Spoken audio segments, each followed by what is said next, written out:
Hi guys, I am Neetu Nigam and welcome to my channel Success with Nigam Institute. आज मैं आपके लिए लेकर आई हूँ सोशियोलॉजी सब्जेक्ट से धर्म रिलीजन टॉपिक पर, जो कि विभिन्न प्रतियोगी परीक्षा सोशियोलॉजी सब्जेक्ट से जो होते हैं उसमें इस टॉपिक से रिलेटेड बहुत सारे क्वेश्चंस पूछे जाते हैं।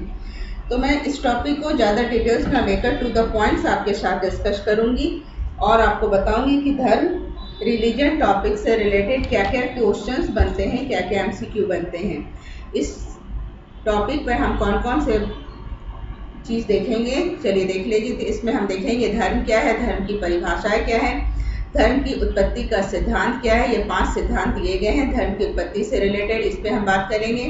फिर धर्म संबंधी सिद्धांत के प्रतिपादन क्या है, धर्म का महत्व क्या है, धर्म के दोष क्या है और धर्म संबंधित महत्वपूर्ण तथ्य लास्ट में हम टू द पॉइंट देखेंगे, जो कि विभिन्न डिफरेंट कॉम्पिटेटिव एग्जाम में उससे रिलेटेड क्वेश्चंस पूछे जाते हैं। यानी धर्म से संबंधित जो भी हमारा पूरा चैप्टर होगा उससे related to the point question भी हम साथ में करते जाएंगे। तो चलिए स्टार्ट करते हैं। सबसे पहले हम समझते हैं कि धर्म की उत्पत्ति कहाँ से हुई है। तो धर्म की उत्पत्ति ध्री धातु से हुई है, जिसका अर्थ है धारण करना। रिलीजियन शब्द इंग्लिश में रिलीजियन शब्द लैटिन के रिलीजियन तथा रिलीगो से बना है, जिसका अर्थ होता है बांधना, अर्थात मनुष्य को ईश्वर से संबंधित करना ही धर्म है। यही पर भारतीय समाज में धर्म को संस्कृत के ध्री धातु से बनाया गया है, जिसका अर्थ होता है धारण करना, अर्थात सभी जीवों के प्रति दया का भाव धारण करना ही धर्म है। धर्म मानव का अलौकिकता से संबंध जोड़ता है और इसका संबंध मानव की भावनाओं, श्रद्धा और भक्ति से है। धर्म मानव के आंतरिक जीवन को ही प्रभावित नहीं करता है, बल्कि उसके सामाजिक, सांस्कृतिक एवं आर्थिक जीवन को भी प्रभावित करता है। इसीलिए धर्म के बारे में कहा गया है कि धर्म का आधार भावना, आचार शास्त्र एवं नैतिकता है, जिसमें तर्क और वितर्क का कोई स्थान नहीं होता है। ये हम समझ चुके हैं कि धर्म क्या है, धर्म की उत्पत्ति कैसे हुई है। अब हम जानेंगे कि धर्म की परिभाषा। धर्म की परिभाषा विभिन्न समाजशास्त्री और मनोवैज्ञानिकों ने भी दिया है। तो सबसे पहले टेलर ने क्या दिया है ये हम देखेंगे। धर्म आध्यात्मिक शक्तियों में विश्वास का नाम है, जो दैवीय या राक्षसी दोनों प्रकार की होती है। जॉनसन के अनुसार अलौकिक शक्ति में विश्वास ही धर्म है। आगवन के अनुसार धर्म अमानवीय शक्तियों के प्रति आपकी मनोवृत्ति है। फ्रेजर ने धर्म की परिभाषा देते हुए कहा है कि धर्म का अभिप्राय मनुष्य से श्रेष्ठ उन शक्तियों की संस्कृति या आराधना से है, जिसके माध्यम से यह विश्वास किया जाता है कि वो प्रकृति और मानव जीवन को मार्ग दिखाती है और नियंत्रित भी करती है। मालिनोवस्की धर्म क्रिया की एक विधि है, साथ ही साथ विश्वासों की एक व्यवस्था भी है।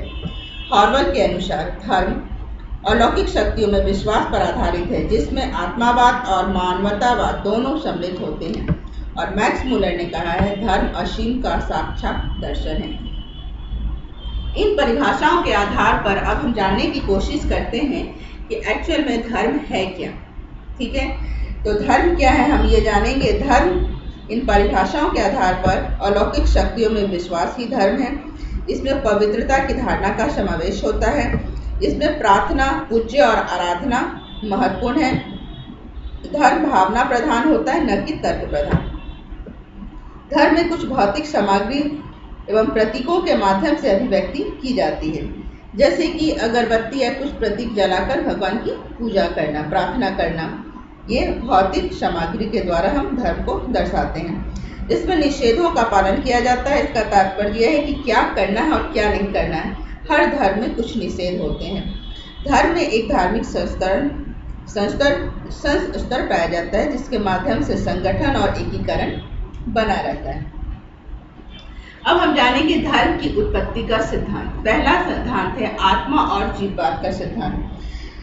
आत्मा और जीववाद का सिद्धांत, इस सिद्धांत का प्रतिपादन टायलर के द्वारा किया गया था और समर्थन स्पेंसर के द्वारा किया गया है। इसका विरोध एंडलॉक, मैरेट, जिबन्स और वुंड के द्वारा किया गया।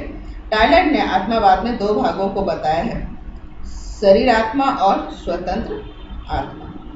तो इस टॉपिक से रिलेटेड क्वेश्चन ये पूछे जाते हैं कि आत्मावाद और जीववाद का सिद्धांत किसने दिया है, इस सिद्धांत का समर्थन किसने किया है और इस सिद्धांत का विरोध किसने किया है। साथ ही इसमें यह भी आता है कि टायलर ने कितने भागों में आत्मावाद को बांटा है। इस सिद्धांत को हम ज़्यादा डिटेल्स में लेकर टू द पॉइंट ही बात करेंगे। नेक्स्ट हमारा आ जाता है जीवित सत्तावाद या मानवतावादी सिद्धांत। इसका प्रतिपादन कॉरिंगटन, मैरेट तथा पियूष के द्वारा किया गया है। मेलेनेशिया के लोग अलौकिक शक्ति को माना के नाम से जानते हैं। यहाँ माना को ओरेंटा या वकंडा भी कहा जाता है। इस सिद्धांत को टैबूवाद या निषेध का सिद्धांत भी कहा जाता है। अब इस सिद्धांत से क्वेश्चन बनता है कि जीवितवाद या मानवतावादी सिद्धांत का प्रतिपादन किसने किया है? तो इसका प्रतिपादन कॉरिंगटन, मैरेट और पियूष के द्वारा किया गया है। अब मेलेनेशिया के लोग अलौकिक शक्ति को क्या कहते हैं? तो मेलेनेशिया के लोग अलौकिक शक्ति को माना के नाम से पुकारते हैं। साथ ही माना को ओरेंडा और वकंडा के नाम से भी जाना जाता है। इस सिद्धांत को टैबूवाद का सिद्धांत भी कहा जाता है। एमसीक्यू ये बनते हैं, कौन से सिद्धांत को, धर्म की उत्पत्ति से संबंधित कौन से सिद्धांत को टैबूवाद या निषेध का सिद्धांत कहा जाता है?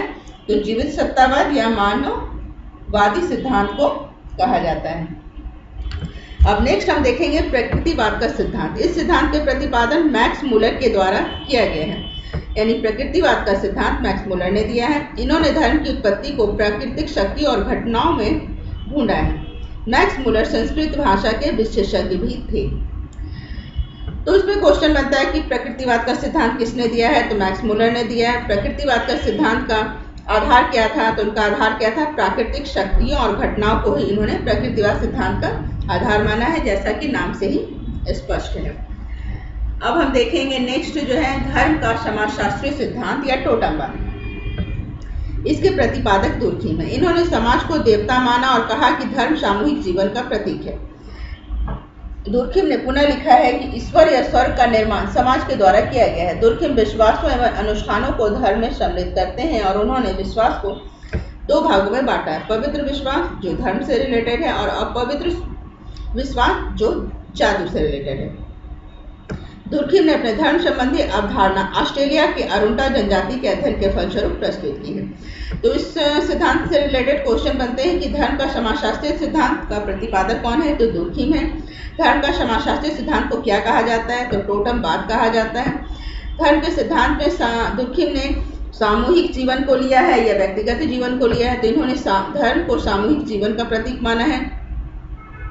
साथ ही दुर्खिम ने विश्वासों और अनुष्ठानों को धर्म के लिए महत्वपूर्ण माना है। साथ ही एक क्वेश्चन ये भी आता है हर बार, ऑलमोस्ट नेट या जेआरएफ एग्जाम में कई बार ये क्वेश्चन पूछे जा चुके हैं कि ऑस्ट्रेलिया की अरुंटा जनजाति का अध्ययन कौन से समाजशास्त्री ने किया था?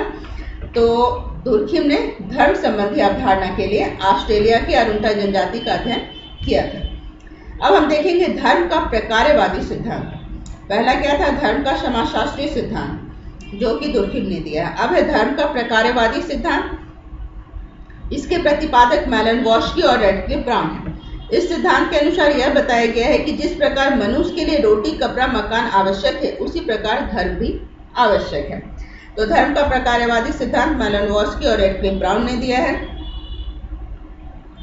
अब हम नेक्स्ट टॉपिक देखेंगे, इसमें धर्म संबंधी सिद्धांत के प्रतिपादक। भाग्यवादी सिद्धांत या आकस्मिक सिद्धांत, इसके प्रतिपादक शमनर और केलर है। जादू टोने की असफलता एवं धर्म संक्रांति का सिद्धांत, इसके प्रतिपादक फेजर, हैंगल एंड मैकडोनाल्ड है।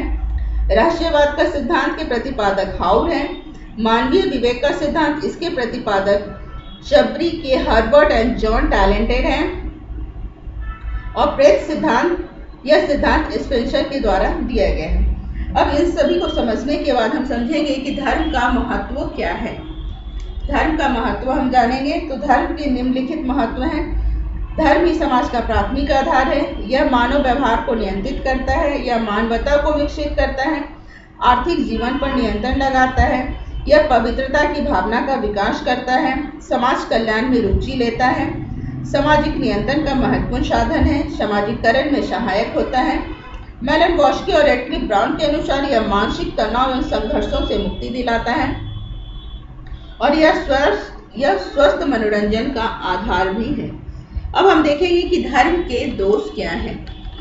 तो धर्म के दोष हम जानेंगे, यह व्यक्ति को भाग्यवादी बनाता है। दूसरा, धर्म सामाजिक प्रगति में भी बाधक होते हैं। तीसरा, यह सामाजिक समस्याओं में वृद्धि करता है। राष्ट्रीय धर्म राष्ट्रीय एकता के प्रतिकूल होता है। धर्म विज्ञान का विरोधी होता है। धर्म व्यक्ति को निष्क्रिय बनाता है। धर्म समाज को दो भागों में बांटता है, पवित्र और अपवित्र दो भागों में बांटता है। अब इतना सब सिद्धांत को जानने के बाद हम धर्म से संबंधित महत्वपूर्ण तथ्य को देखेंगे जो कि ऑलमोस्ट कॉम्पिटिटिव एग्जाम में, जो कि सोशियोलॉजी सब्जेक्ट से होते हैं, उसमें ज़्यादातर पूछे जाते हैं। चलिए टू द पॉइंट्स हम देख लेते हैं। आदिम धर्म के बारे में सर्वप्रथम अवधारणा टायलर ने दी थी। रिलीजियन एंड सोसाइटी मीड की पुस्तक है। पार्सन्स एंड सेल्जेनिक ने धर्म के 3 तत्व बताए हैं, अनुष्ठान, अनुभूति और विश्वास। हब हाउस ने धर्म को भावना में नैतिकता बताया है। ये टू द पॉइंट में लिखते जा रही, जो कि एमसीक्यू में पूछे जाते हैं। विजडम किट के अनुसार धर्म और नैतिकता सहभागी है। धर्म के आधार के बिना नैतिकता का कोई आधार नहीं है। अगस्त कॉम्ट के अनुसार धर्म का जन्म नैतिकता के पूर्व हुआ, अतः वह नैतिकता का आधार है। हटन के अनुसार हिंदू धर्म और जनजातीय धर्म के बीच विभाजन रेखा खींचना कठिन है। मजुमदार के अनुसार जनजातीय धर्म एक सीमांत धर्म है। यह धर्म जादू और विज्ञान का सम्मिश्रण है। मैलन-वॉस्की ने धर्म में समाजशास्त्रीय, मानवीय, वैज्ञानिक सभी पहलुओं का समावेश किया है। मैरिट के अनुसार धर्म आदिवासी मानव की बौद्धिक कल्पनाओं का परिणाम है।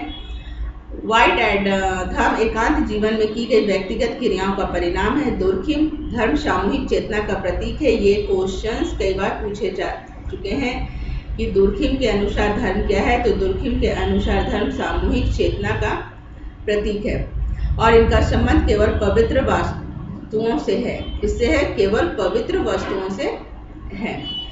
धर्म दुर्खिम धर्म की उत्पत्ति का आधार आदिकालीन गुण चिन्ह है। दुर्खिम के धर्म की उत्पत्ति का आधार क्या है? आदिकालीन गुण चिन्ह है। किंग्सले डेविस धर्म मानव समाज का ऐसा सर्वव्यापी अस्थायी शाश्वत तत्व है जिसको संपूर्ण रूप से समझे बिना हम समाज के स्वरूप को समझने में असफल रहे हैं। मैक्स वेबर के अनुसार धर्म हमारे आर्थिक जीवन को प्रभावित करता है। कार्ल मार्क्स धर्म हृदयहीनों का हृदय है। कार्ल मार्क्स धर्म को अफीम की संज्ञा देते हैं। ये क्वेश्चन भी कई बार कॉम्पिटिटिव एग्जाम में पूछे जा चुके हैं कि धर्म को अफीम की संज्ञा किसने दी है या अफीम किसने माना है, तो कार्ल मार्क्स ने धर्म को अफीम माना है या अफीम की संज्ञा दी है। हब हाउस धर्म को भावना में आधार शास्त्र बतलाया है। मैथ्यू अर्नाल्ड धर्म को भावना से मिश्रित नैतिकता कहा है। पार्सन्स के अनुसार धर्म व्यक्ति को संकट की घड़ियों में सामंजस्य बनाए रखने में योगदान देता है। टायलर धर्म का विकास बहुदेववाद से एक देववाद की ओर हुआ है। ये क्वेश्चन भी कई बार पूछा जा चुका है। डिफरेंट एग्जामों में ये क्वेश्चन कई बार पूछे जा चुके हैं कि सबसे पहले धर्म की उत्पत्ति से संबंधित अवधारणा किसने दी थी, तो टायलर ने दी थी। और टायलर का धर्म से संबंधित विकास किस तरफ से होता है? बहुदेववाद से एक देववाद की ओर हुआ है। इन्होंने इस आधार पर बहुदेववाद से एक देववाद, इस आधार पर उन्होंने धर्म की विकास की व्याख्या की है। नेक्स्ट क्वेश्चन है, हिंगल धर्म पूर्णमास्तिक के रूप में अपूर्णमास्तिक का ज्ञान है। पैट्रिक धर्म चर्च, प्रार्थना, पूजा पाठ, भाव, भजन, धर्म ग्रंथ, संप्रदाय आदि कुछ न होकर केवल अलौकिक शक्तियों के प्रति विश्वास है। फेयरबॉक ने मनुष्य को धर्म का आदि, मध्य और अंत तीनों ही कहा है। तो ये थे धर्म से रिलेटेड कुछ टू द पॉइंट्स क्वेश्चन जो कि डिफरेंट कॉम्पिटिटिव एग्जाम में इससे रिलेटेड जो क्वेश्चंस पूछे जाते हैं वो मैंने इसमें शामिल किए हैं। आई होप आपके लिए हेल्पफुल रहे। आज के लिए इतना ही। सो प्लीज़ हमारे चैनल को लाइक कीजिए, सब्सक्राइब कीजिए एंड शेयर कीजिए और इसी प्रकार के एजुकेशनल वीडियो के लिए हमारे चैनल पर बने रहें और प्लीज़ बेल आइकॉन दबाना न भूलें जिससे कि आपको हमारे नेक्स्ट वीडियो की नोटिफिकेशन मिलती रहे। Thank you.